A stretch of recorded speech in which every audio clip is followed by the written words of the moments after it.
നടിയാക്രമിച്ച സംഭവത്തിലെ പ്രതികളുമായി police കോയമ്പത്തൂരിലെത്തി തെളിവെടുപ്പ് നടത്തി. പ്രതികൾ 3 ദിവസം ഒളിവിൽ കഴിഞ്ഞ വീട്ടിൽ നിന്നും ഒരു മൊബൈൽ ഫോണും ടാബും അന്വേഷണ സംഘത്തിന് ലഭിച്ചു.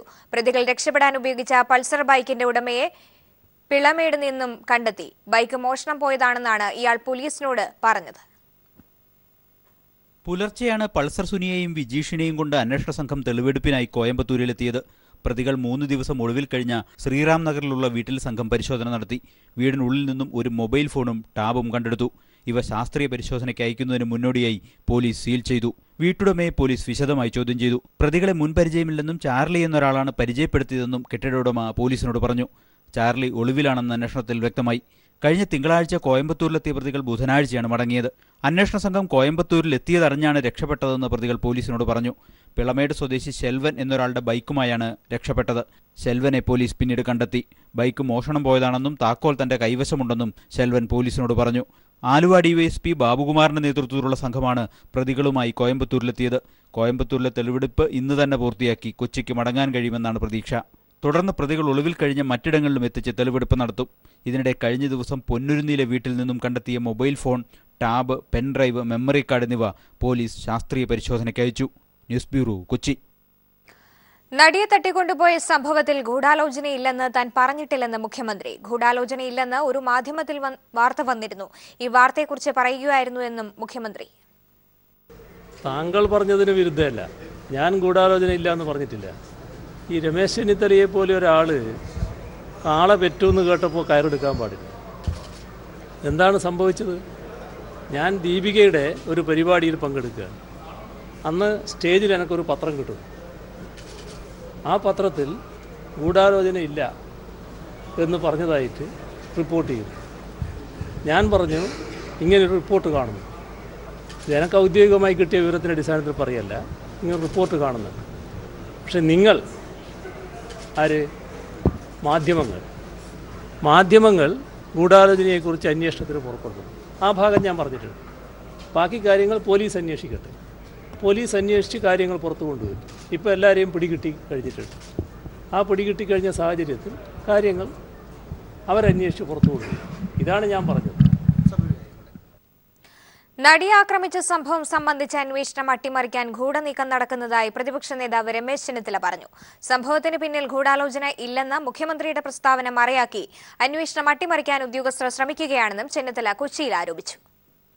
കേരളത്തിന്റെ ആഭ്യന്തര വകുപ്പിന്റെ ചുമതലയുള്ള മുഖ്യമന്ത്രി ഒരു കേസന്വേഷണം നടക്കുമ്പോൾ ആ കേസന്വേഷണം പുരോഗമിക്കുന്ന വേളയിൽ ഗൂഢാലോചനയില്ല എന്ന് പറയുമ്പോൾ അദ്ദേഹം ഈ കേസ് അട്ടിമറിക്കാൻ ശ്രമിക്കുന്നു എന്നുള്ളതിന് ഇതിനേക്കാൾ വലിയ ഉദാഹരണം ആവശ്യമുണ്ടോ എന്ന് ഞാൻ ചോദിക്കാൻ ആഗ്രഹിക്കുന്നു.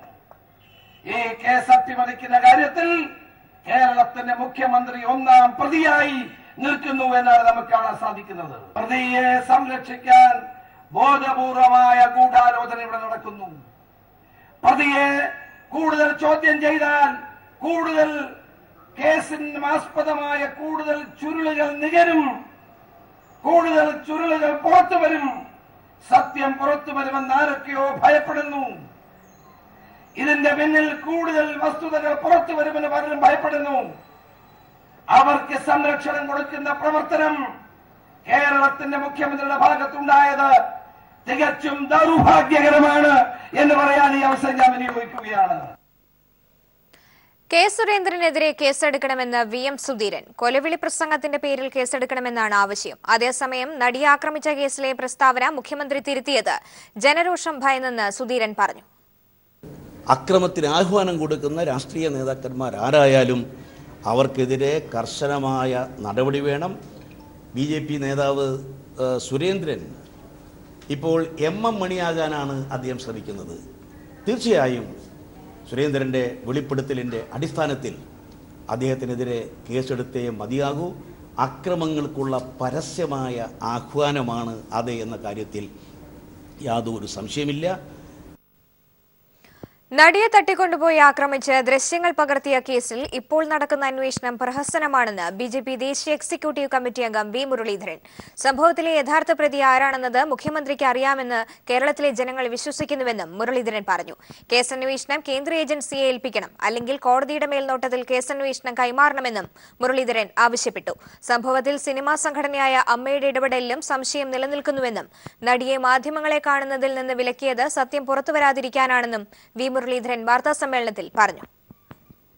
സംസ്ഥാന ഗവൺമെന്റും ബഹുമാന്യനായിട്ടുള്ള മുഖ്യമന്ത്രി ഈ സംഭവത്തിൽ യഥാർത്ഥത്തിൽ പങ്കാളികളായിട്ടുള്ള ആ ആളുകളെ കണ്ടെത്താൻ ശ്രമിക്കുന്നതിന് പകരം ആരെയൊക്കെയോ സംരക്ഷിക്കാൻ വേണ്ടിയിട്ടുള്ള ശ്രമം നടത്തുന്നു എന്ന് കേരളത്തിലെ ജനങ്ങൾക്ക് സംശയമുണ്ടാകുന്ന ഒരു സാഹചര്യം ഇന്ന് നിലനിൽക്കുന്നു.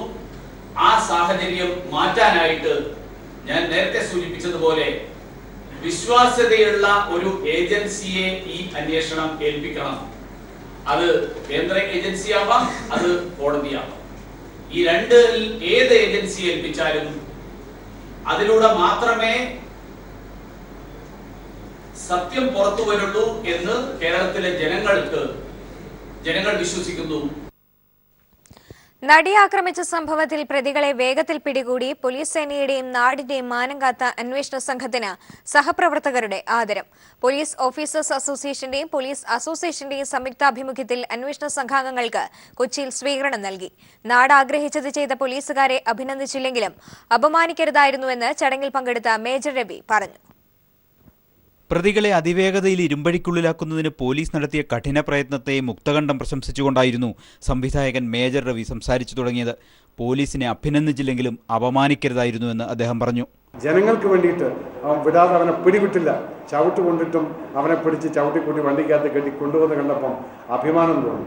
ഇനിയും നമ്മുടെ സമൂഹം ഇതുപോലുള്ള പ്രവൃത്തികൾ കാണുന്ന സമയത്ത് ഈ പോലീസിനെ അഭിനന്ദിക്കാൻ കഴിഞ്ഞില്ലെങ്കിലും അപമാനിക്കാതിരുന്നാൽ മതി. പ്രതികളെ പിടികൂടാൻ നടത്തിയ ശ്രമങ്ങൾക്കിടെ പോലീസിന് നേരിടേണ്ടി വന്ന പ്രതിസന്ധികൾ വ്യക്തമാക്കുന്നതായിരുന്നു അന്വേഷണ സംഘത്തലവൻ IGP വിജയന്റെ വാക്കുകൾ.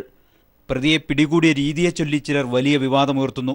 ഇത് സമൂഹത്തിന് എന്തു ഗുണം ചെയ്തുവെന്ന് അവർ തന്നെ ചിന്തിക്കട്ടെ എന്ന് IG പറഞ്ഞു. നമ്മൾ വിവാദങ്ങളെല്ലാം സൃഷ്ടിക്കുമ്പോഴും ഒക്കെ ശ്രദ്ധിക്കേണ്ടുന്ന ഒരു കാര്യം, ഈ ചർച്ചകളെല്ലാം വിവാദങ്ങളെല്ലാം നമ്മളെ നന്മയിലേക്കാണോ പോകുന്നത്, അതല്ല നമ്മൾക്ക് ഗുണകരമല്ലാതെ പോകുന്നുണ്ടോ എന്ന് സമൂഹം ചിന്തിക്കേണ്ടതുകൊണ്ടെന്ന് ഞാൻ അഭ്യർത്ഥിക്കുകയാണ്. സുരക്ഷിതത്വത്തെക്കുറിച്ച് പറയുമ്പോൾ നമ്മൾ ചർച്ച ചെയ്ത് സുരക്ഷിതത്വത്തിലേക്കാണോ പോകുന്നത്, സുരക്ഷിതമില്ലായ്മയിലേക്കാണോ പോകുന്നതെന്ന് ആലോചിക്കുന്നത്. കേസന്വേഷണത്തിന്റെ വിവിധ ഘട്ടങ്ങളിൽ പങ്കാളികളാവുകയും പ്രതികളെ പിടികൂടാൻ കഠിന പ്രയത്നം നടത്തുകയും ചെയ്ത സേനാംഗങ്ങൾക്ക് ചടങ്ങിൽ പുരസ്കാരങ്ങൾ നൽകി. പോലീസ് ഓഫീസേഴ്സ് അസോസിയേഷന്റെയും പോലീസ് അസോസിയേഷന്റെയും സംയുക്ത ആഭിമുഖ്യത്തിലായിരുന്നു സ്വീകരണമൊരുക്കിയത്. News bureau, Kochi. സംഭവത്തിലെ മുഖ്യപ്രതി പൾസർ സുനിക്ക് കോട്ട് നൽകി സഹായിച്ച വക്കീലിനെതിരെ നടപടി സ്വീകരിക്കണമെന്ന് മന്ത്രി G. സുധാകരൻ ആലപ്പുഴയിൽ സംസാരിക്കുകയായിരുന്നു മന്ത്രി. അഭിഭാഷകന്റെ കോട്ടിട്ടുണ്ടോ എന്നല്ലേ ആൾമാറാട്ടമല്ലേ, അതിന് കേസെടുക്കണയുടെ പേരിൽ അഭിഭാഷകന്റെ പേരിലും കേസെടുക്കണം. കോടതിയിൽ വാദിക്കേണ്ട കോടതി ക്രിമിനലിന് കൊടുത്തതിനെ അഭിഭാഷക വൃത്തി ക്യാൻസൽ ചെയ്യേണ്ടതാണ് നിയമപ്രകാരം. അഭിഭാഷകരുടെ ജൂറിസ്പ്രുഡൻസ് ക്യാൻസൽ ചെയ്യണം, കേസെടുക്കണം, ഇതിന് കേസെടുക്കേണ്ടതാണ്. പീപ്പിൾ ഇംപാക്ട് ചീമേനി ജയിലിൽ ഗോപൂജ നടത്തിയതിൽ ഉദ്യോഗസ്ഥർക്ക് മുഖ്യമന്ത്രിയുടെ മുന്നറിയിപ്പ്. ഉദ്യോഗസ്ഥർ നിയമലംഘനം നടത്തരുതെന്ന് മുഖ്യമന്ത്രി.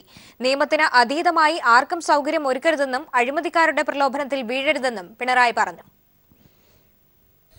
കാസർകോട് ചീമേനി തുറന്ന ജയിലിലെ ഗോപൂജയുടെ ദൃശ്യങ്ങൾ പീപ്പിൾ TV നേരത്തെ പുറത്തുവിട്ടിരുന്നു. ഈശ്വരന്റെ പേരിലായാലും നിയമലംഘനം അനുവദിക്കില്ലെന്ന് മുഖ്യമന്ത്രി ഉദ്യോഗസ്ഥർക്ക് മുന്നറിയിപ്പ് നൽകി. ഈ ഈശ്വരൻ എന്ന് പറയുന്ന സംവിധാനത്തിന്റെ പല രൂപങ്ങൾ പ്രത്യക്ഷപ്പെടാറുണ്ട്. അതാണ് കഴിഞ്ഞ ദിവസം പശുവിന്റെ രൂപത്തിൽ പ്രത്യക്ഷപ്പെട്ടത്. അവിടെ നിയമലംഘനമാണ് നടന്നത്. നിയമലംഘനം നടത്താനുള്ളവരല്ല ഉദ്യോഗസ്ഥർ. ഈശ്വരന്റെ പേരിലായാലും നിയമലംഘനം നടത്താൻ ഉദ്യോഗസ്ഥർക്ക് അവകാശമില്ല. പുതിയ ജയിൽ ഉദ്യോഗസ്ഥരുടെ പാസിംഗ് ഔട്ട് പരേഡിൽ സംസാരിക്കുകയായിരുന്നു മുഖ്യമന്ത്രി. DGP ലോക്നാഥ് ബെഹ്റ ഉൾപ്പെടെയുള്ളവരുടെ സാന്നിധ്യത്തിലായിരുന്നു വിമർശനം. News bureau, Thiruvananthapuram. പത്മനാഭസ്വാമി ക്ഷേത്രത്തിന് സമീപം തീപിടുത്തം. വടക്കേനടയ്ക്ക് സമീപമാണ് തീപിടിച്ചത്. പോസ്റ്റ് ഓഫീസിന്റെ സംസ്ഥാന ഗോഡൌൺ തീപിടുത്തത്തിൽ കത്തിനശിച്ചു. അതേസമയം തീപിടുത്തത്തെക്കുറിച്ച് അന്വേഷിക്കുമെന്നും ക്ഷേത്ര സമീപത്ത് സുരക്ഷാ ഓഡിറ്റിംഗ് ആവശ്യമാണെന്നും ദേവസ്വം മന്ത്രി കടകംപള്ളി സുരേന്ദ്രൻ പറഞ്ഞു. ശ്രീപത്മനാഭസ്വാമി ക്ഷേത്രത്തിന്റെ വടക്കേ നടയ്ക്ക് സമീപത്തുള്ള പോസ്റ്റൽ ഡിപ്പാർട്ട്മെന്റിന്റെ സംസ്ഥാന ഗോഡൌണിൽ പുലർച്ചെ 3:45ഓടെയാണ് തീപിടുത്തമുണ്ടായത്. ക്ഷേത്ര പരിസരത്ത് സുരക്ഷയ്ക്കായി ക്രമീകരിച്ചിരുന്ന CCTV ദൃശ്യങ്ങളിൽ തീപിടുത്തം ശ്രദ്ധയിൽപ്പെടുകയായിരുന്നു. തുടർന്ന് ക്ഷേത്രത്തിലെ സുരക്ഷാ ഉദ്യോഗസ്ഥർ ഫയർഫോഴ്സിനെ വിവരമറിയിച്ച കമാൻഡോസും ഫയർഫോഴ്സും ചേർന്ന് തീയണയ്ക്കാനുള്ള ശ്രമം ആരംഭിച്ചു. നഗരത്തിൽ നിന്ന് 6 യൂണിറ്റ് ഫയർഫോഴ്സും നഗരത്തിന് പുറത്ത് വർക്കല ഉൾപ്പെടെയുള്ള പ്രദേശങ്ങളിൽ നിന്ന് കൂടുതൽ ഫയർഫോഴ്സ് യൂണിറ്റുകളും എത്തിയാണ് 6:30ഓടെ തീയണച്ചത്. ഫയർഫോഴ്സ് ഉദ്യോഗസ്ഥരുടെ സമയോചിതമായ ഇടപെടൽ മൂലം വൻ ദുരന്തമാണ് ഒഴിവായത്. അതേസമയം അതീവ സുരക്ഷാ മേഖലയിലുണ്ടായ അപകടത്തെക്കുറിച്ച് അന്വേഷണം നടത്തുമെന്ന് മന്ത്രി കടകംപള്ളി സുരേന്ദ്രൻ പറഞ്ഞു. അന്വേഷണം നടത്താൻ വേണ്ടിയിട്ട് ഡിപ്പാർട്ട്മെന്റിനോട് ആവശ്യപ്പെട്ടിട്ടുണ്ട്. അതിന്റെ പരിശോധനകൾ നടത്തിക്കൊണ്ടിരിക്കുകയാണ്. റവന്യൂ ഡിപ്പാർട്ട്മെന്റ് തന്നെയാണ് അന്വേഷണം നടത്തേണ്ടത്. കളക്ടറോട് അന്വേഷണത്തിന് ആവശ്യമായിട്ടുള്ള ക്രമീകരണങ്ങൾ ചെയ്യണമെന്ന് പറഞ്ഞിട്ടുണ്ട്. വീഴ്ചയുണ്ടായിട്ടുണ്ടെങ്കിൽ ഉദ്യോഗസ്ഥർക്കെതിരെ വകുപ്പ് തല നടപടിയെടുക്കുമെന്ന് പോസ്റ്റൽ ഡയറക്ടർ തോമസ് ലൂർദ് രാജും വ്യക്തമാക്കി. We will make detailed inquiry into that, vigilance inquiry, and we will, if there is any fault, I think we will take action against the officials at fault, and we will also ensure.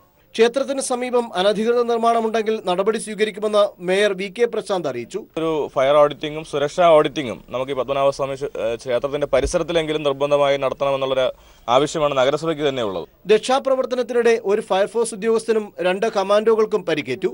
അതീവ സുരക്ഷാ മേഖലയായ പത്മനാഭസ്വാമി ക്ഷേത്രത്തിന് സമീപമുണ്ടായ മറ്റൊരു തീപിടുത്തം കൂടി കണക്കിലെടുത്ത് സംഭവത്തെ ഗൗരവത്തോടെ സമീപിക്കാനാണ് സർക്കാർ തീരുമാനം. Sunil Arumanoor, news bureau, Thiruvananthapuram. കർണാടകയിലെ മംഗളൂരുവിൽ CPIM സംഘടിപ്പിച്ച മതസൗഹാർദ്ദ റാലിയുടെ വിജയം സംഘപരിവാറിനുള്ള മതനിരപേക്ഷ ജനപക്ഷത്തിന്റെ മുന്നറിയിപ്പായി മാറി. ഭീഷണികളെയും പ്രതിബന്ധങ്ങളെയും അതിജീവിച്ചാണ് സംഘപരിവാർ സ്വാധീന മേഖലയിൽ മതസൗഹാർദ്ദ റാലി വിജയിപ്പിക്കാൻ CPIMന് സാധിച്ചത്. കർണാടകയ്ക്കൊപ്പം രാജ്യത്താകെ മതനിരപേക്ഷ പ്രസ്ഥാനങ്ങൾക്ക് ആവേശം പകർന്നതായി മംഗളൂരുവിൽ CPIM വൻ വിജയമാക്കി മാറ്റിയ മതസൗഹാർദ്ദ റാലി. CPIM മംഗളൂരിൽ മതസൗഹാർദ്ദ റാലി പ്രഖ്യാപിച്ചപ്പോൾ തന്നെ കർണാടകയിലെ സംഘപരിവാറിനെ അത് ആശങ്കപ്പെടുത്തിയിരുന്നു. CPIMന്റെ സമുന്നത നേതാക്കളിൽ ഒരാളും കേരള മുഖ്യമന്ത്രിയുമായ പിണറായി വിജയനെ റാലിയിൽ പങ്കെടുപ്പിക്കുവാൻ തീരുമാനിച്ചതും സംഘപരിവാറിനെ അസ്വസ്ഥരാക്കി. കടുത്ത വർഗീയ വിഷം ചീറ്റിയാണ് പിന്നീട് മതസൗഹാർദ്ദ റാലി പരാജയപ്പെടുത്താൻ സംഘപരിവാർ ശ്രമിച്ചത്. എന്നാൽ റാലിയുടെ മുന്നൊരുക്കങ്ങൾ ശക്തമായതോടെയാണ് റാലി നടക്കുന്ന ദിവസം തന്നെ ഹർത്താലിന് ആഹ്വാനമുണ്ടായത്. മുഖ്യമന്ത്രി പിണറായി വിജയനെ മംഗലാപുരത്ത് കാലുകുത്താൻ അനുവദിക്കില്ലെന്നും സംഘപരിവാർ പ്രഖ്യാപിച്ചു. എന്നാൽ കർണാടക സർക്കാർ ശക്തമായ നിലപാട് സ്വീകരിച്ചതോടെ സംഘപരിവാർ തന്ത്രങ്ങൾ പാളി. ഒടുവിൽ CPIMന്റെ ഏരിയ കമ്മിറ്റി ഓഫീസിന് തീയിട്ട് ഭീഷണി ശക്തമാക്കി. എല്ലാ പ്രതിബന്ധങ്ങളെയും പ്രതിരോധിച്ച് മംഗളൂരിൽ മതസൗഹാർദ്ദ റാലി ചരിത്ര വിജയമാക്കാൻ CPIMന് സാധിച്ചു. ഭീഷണികളെ അവഗണിച്ച് മുഖ്യമന്ത്രി പിണറായി വിജയൻ റാലിയിൽ പങ്കെടുക്കുകയും ചെയ്തു. റാലി വൻ വിജയമായതോടെ ഫലത്തിൽ കർണാടകയിലെ സംഘപരിവാർ നേതൃത്വം പൊതുസമൂഹത്തിന് മുന്നിൽ ഒറ്റപ്പെടുന്ന അവസ്ഥയാണുണ്ടായത്. സംഘപരിവാറിനും വർഗീയ ശക്തികൾക്കും നൽകിയ കനത്ത താക്കീതായി മാറി CPIM മംഗളൂരിൽ സംഘടിപ്പിച്ച മതസൗഹാർദ്ദ റാലി. ആയിരക്കണക്കിന് ജനങ്ങളാണ് ഈ റാലിയിൽ അണിനിരന്നത്. ക്യാമറാമാൻ ഷൈജു ബിലാത്രയ്ക്കൊപ്പം സണ്ണി ജോസഫ്. നടിയെ ആക്രമിച്ച സംഭവത്തിൽ കൂടുതൽ കാര്യങ്ങൾ പുറത്തുവരുന്ന ഘട്ടത്തിൽ അത് അന്വേഷിക്കുമെന്ന് CPIM സംസ്ഥാന സെക്രട്ടറി കോടിയേരി ബാലകൃഷ്ണൻ. മുഖ്യമന്ത്രിയുടെ പ്രസ്താവനയെ വക്രീകരിച്ച് രാഷ്ട്രീയ ലാഭമുണ്ടാക്കാൻ ചിലർ ശ്രമിക്കുന്നു. കേസ് അന്വേഷണത്തിൽ ഇതുവരെ പുറത്തുവന്ന വ്യക്തികളെ പിടികൂടിയെന്നാണ് അദ്ദേഹം ഉദ്ദേശിച്ചതെന്നും കോടിയേരി ആലപ്പുഴയിൽ പറഞ്ഞു. അത് പക്ഷേ മുഖ്യമന്ത്രിയുടെ പ്രസ്താവനയെ വക്രീകരിച്ചുകൊണ്ട് അവതരിപ്പിക്കുന്നതാണ്. അതിൻ്റെ ഭാഗമായിട്ട് അനാവശ്യമായിട്ടുണ്ടാക്കുന്നൊരു വിവാദമാണ്. അല്ല, സിനിമാക്കാർക്കടക്കം ഗൂഢാലോചന ഇല്ലെന്നാണ് അദ്ദേഹം വ്യക്തമാക്കിയത്. അത്തരത്തിൽ അതൊരു വിവാദമായിട്ട് മാറുന്ന തരത്തിലുള്ള ഒരു പ്രശ്നമാക്കി മാറ്റാൻ ശ്രമിക്കുന്നത് ബോധപൂർവ്വ രാഷ്ട്രീയ ഉദ്ദേശം വെച്ചുകൊണ്ടാണ്. കേസന്വേഷണത്തിൽ ഇതുവരെ പുറത്തു വന്നിട്ടുള്ള പ്രതികളെ പിടികൂടി എന്നാണ് മുഖ്യമന്ത്രി വ്യക്തമാക്കിയത്. മറ്റു കാര്യങ്ങൾ പോലീസ് അന്വേഷിക്കേണ്ട കാര്യമെന്നുള്ള നിലയിൽ അദ്ദേഹം പറഞ്ഞിട്ടുണ്ട്. അങ്ങനെ അന്വേഷണത്തിൻ്റെ ഭാഗമായിട്ട് കൂടുതൽ വിവരങ്ങൾ പുറത്തു വരുമ്പോൾ ആ കാര്യങ്ങൾ അന്വേഷിക്കും. തെക്കൻ കേരളത്തിലെ ഇന്ത്യൻ കോഫി ബോർഡ് തൊഴിലാളി സഹകരണ സംഘം ഭരണസമിതി പിരിച്ചുവിട്ടു. അഴിമതികൾ ചൂണ്ടിക്കാട്ടി CIT ഉൾപ്പെടെയുള്ള തൊഴിലാളി സംഘടനകൾ നൽകിയ പരാതിയെ തുടർന്നാണ് ഭരണസമിതിക്കെതിരെ നടപടിയെടുത്തത്. Senior cooperative inspector S. ബിന്ദുവിനെ തെക്കൻ കേരളത്തിലെ കോഫി ബോർഡ് സംഘത്തിന്റെ അഡ്മിനിസ്ട്രേറ്ററായി നിയമിച്ചു. തെക്കൻ കേരളത്തിലെ കോഫി ബോർഡ് തൊഴിലാളി സഹകരണ സംഘത്തിലെ 10 അംഗ ഭരണസമിതിക്കെതിരെയാണ് ഗുരുതരമായ അഴിമതി ആരോപണങ്ങൾ ഉയർന്നത്. ഇക്കാര്യം ചൂണ്ടിക്കാട്ടി CITU ഉൾപ്പെടെയുള്ള തൊഴിലാളി സംഘടനകൾ വ്യവസായ മന്ത്രിക്കും വ്യവസായ വാണിജ്യ ഡയറക്ടർക്കും പരാതി നൽകിയിരുന്നു. സീനിയർ സഹകരണ ഇൻസ്പെക്ടറുടെ നേതൃത്വത്തിൽ നടത്തിയ അന്വേഷണത്തിൽ ധൂർത്ത്, അഴിമതി, സ്വജനപക്ഷപാതം, ബൈലോ നിയമങ്ങളുടെ ലംഘനം എന്നീ ആരോപണങ്ങൾ ശരിവെച്ചു. ഇന്ന് കോഫി ബോർഡ് ആസ്ഥാനത്ത് പരിശോധനയ്ക്കെത്തിയ ഉദ്യോഗസ്ഥയെ രേഖകൾ പരിശോധിക്കുന്നതിൽ നിന്ന് ഭരണസമിതി അംഗങ്ങൾ ബലപ്രയോഗം യോഗത്തിലൂടെ വിലക്കി.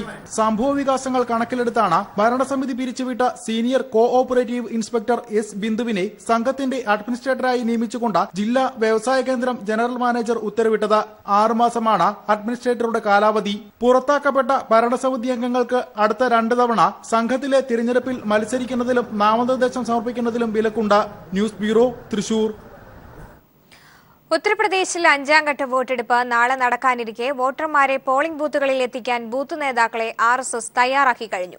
50 വോട്ടർമാർക്ക് ഒരു RSS ബൂത്ത് നേതാവ് എന്ന രീതിയിലാണ് പദ്ധതി. ആദ്യം വോട്ട്, പിന്നീട് ഭക്ഷണം എന്ന വാഗ്ദാനമുയർത്തിയാണ് വോട്ടുറപ്പിക്കുന്നത്. ഉത്തർപ്രദേശ് ഭരണത്തിന്റെ കടിഞ്ഞാൺ നിർണ്ണയിക്കുന്ന 141 മണ്ഡലങ്ങളിൽ കൂടിയാണ് ഇനി വോട്ടെടുപ്പ് ബാക്കിയുള്ളത്. നാളെ നടക്കുന്ന 51 മണ്ഡലങ്ങളിലെ 5ാം ഘട്ടത്തിൽ വോട്ടർമാരെ കർക്കശമായി പോളിംഗ് ബൂത്തുകളിൽ എത്തിക്കാനുള്ള ദൗത്യം RSS നേതൃത്വം തയ്യാറാക്കി കഴിഞ്ഞു. പ്രത്യേക പരിശീലനം നേടിയ 24,000 പ്രവർത്തകർ 6 പ്രധാന പ്രാദേശിക കേന്ദ്രങ്ങളിലും ബൂത്ത് നേതാവിന്റെ കീഴിൽ വോട്ട് ഉറപ്പിക്കും.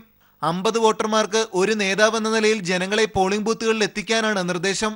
ആദ്യം വോട്ട്, പിന്നീട് ഭക്ഷണം എന്ന വാഗ്ദാനത്തിലാണ് വോട്ടർമാരെ പോളിംഗ് ബൂത്തുകളിൽ RSS എത്തിക്കുക. സ്ഥാനാർത്ഥി നിർണയത്തിൽ RSS നേതാക്കളെ പരിഗണിക്കാതെ BJP നേതാക്കൾ സ്വന്തക്കാരെ തിരികെ കയറ്റിയെന്ന ആക്ഷേപം നേരത്തെ നേതൃത്വം ഉന്നയിച്ചിരുന്നു. എന്നാൽ അധികാരത്തിലെത്തിയാൽ അയോധ്യയിൽ രാമക്ഷേത്രം നിർമ്മിക്കുമെന്നും അറവുശാലകൾ അടച്ചുപൂട്ടും തുടങ്ങിയ പ്രകടന പത്രികാ വാഗ്ദാനങ്ങൾ പ്രവർത്തനം RSSലൂടെ ഏകോപിപ്പിക്കുന്നതിന് BJPക്ക് ട്രംപ് കാർഡായി. സംവരണം അനന്തമായി തുടരുന്നത് അംബേദ്കർ ആഗ്രഹിച്ചിരുന്നില്ലെന്ന RSS വക്താവിന്റെ പ്രസ്താവന ചെറുതായൊന്നുമല്ല BJPയുടെ പ്രചരണത്തെ ബാധിച്ചത്. BSP ഉൾപ്പെടെയുള്ള പാർട്ടികൾക്ക് ഇത് മൂർച്ചയേറിയ ആയുധവുമായി. ക്യാമറമാൻ ശൈലേഷ് കല്ലായിക്കൊപ്പം മനുശങ്കർ, ദില്ലി.